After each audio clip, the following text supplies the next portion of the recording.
So imagine waking up tomorrow, and out of nowhere, you suddenly feel absolutely unstoppable. You know the exact feeling, right? It's that midnight burst of inspiration. You finally clean your room, you open that laptop you've literally been avoiding for weeks, maybe you start exercising, or you finally map out that massive business plan you've been dreaming about for years. For this fleeting, intoxicating moment, everything changes and you think to yourself, this is it, I've finally become disciplined. Well, welcome to This Explainer, where we are going to unpack a fascinating psychological mystery that affects nearly every single one of us. We're looking at the illusion of motivation. But then, 3 days later, reality hits. You're back exactly where you started. The workout ends, that expensive new notebook you bought just gathers dust, the alarm gets snoozed, and the dream quietly returns to being, well, just a dream. Now, the strangest part about all this isn't that it happens. It's that it happens to almost everyone. If you've lived this cycle, I need you to know you are not failing because you're lazy. You're failing because you are chasing something that was never fundamentally designed to last. It's a design flaw in human psychology, not a character flaw in you. Okay, let's dive right into this central mystery. What if the very feeling we've been told our entire lives to depend on, motivation, is actually the exact thing holding us back? What if motivation is the reason we keep losing? We treat it like the ultimate key to success, but as we're gonna see, it's actually a deeply flawed foundation for any kind of long-term change. To really understand this, we have to look at our global addiction to this feeling. Just think about our collective habits for a second. Every single January, the gym crowds are absolutely overwhelming.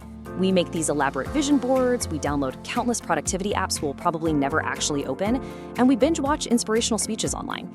Society completely celebrates and sells this fleeting feeling.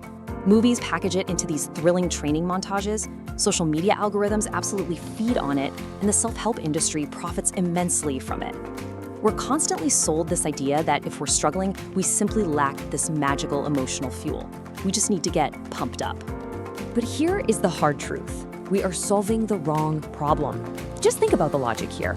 If motivation actually created lasting success, then the millions of incredibly motivated people who make New Year's resolutions would permanently change their lives every single January, but they don't.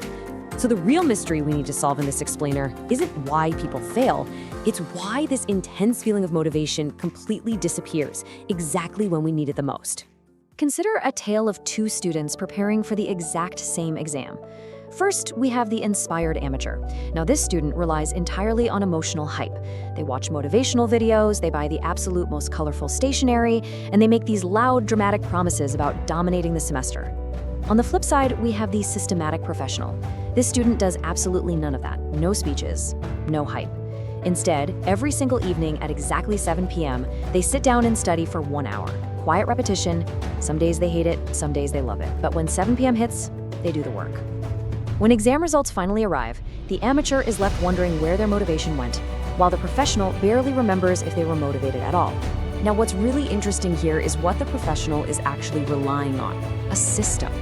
A system is this quiet, almost invisible structure used by top performers to literally stop negotiating with their emotions. Behind closed doors, the most successful businesses, athletes, and scientists don't possess some endless, magical well of motivation.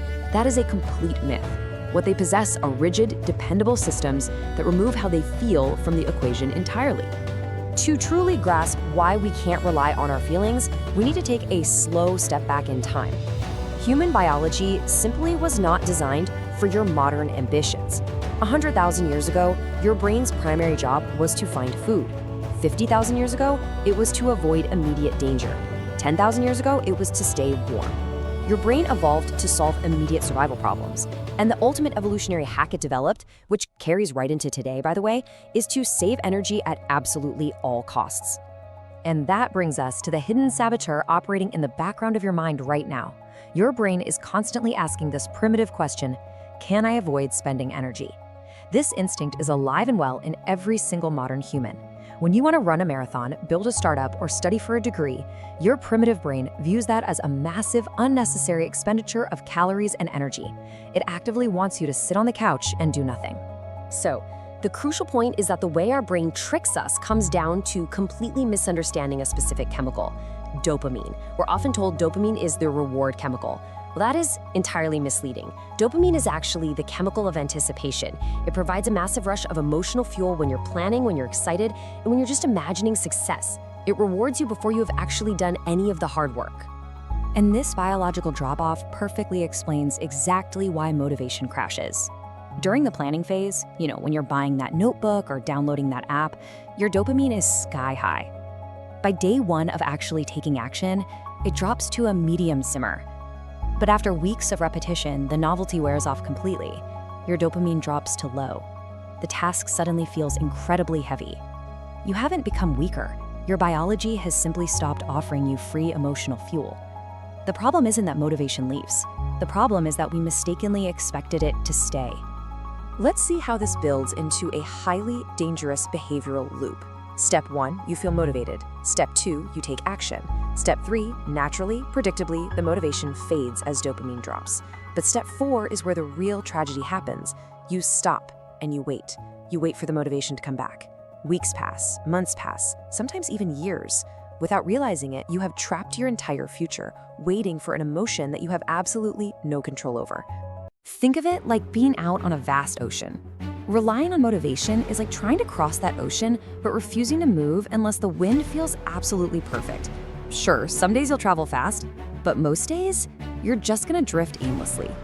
The highly successful people we admire in life aren't sailing because they have stronger winds of motivation.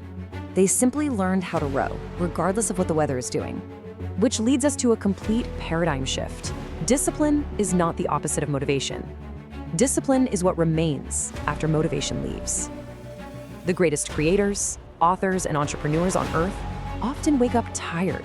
They wake up distracted. They wake up full of uncertainty, just like you and me. Their advantage is not emotional, it is entirely structural. There is a really profound truth to remember here. Feelings are weather, systems are architecture.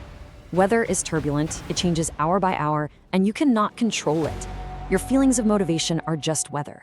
But architecture is enduring. It's built. It remains standing whether it's sunny, raining, or storming outside.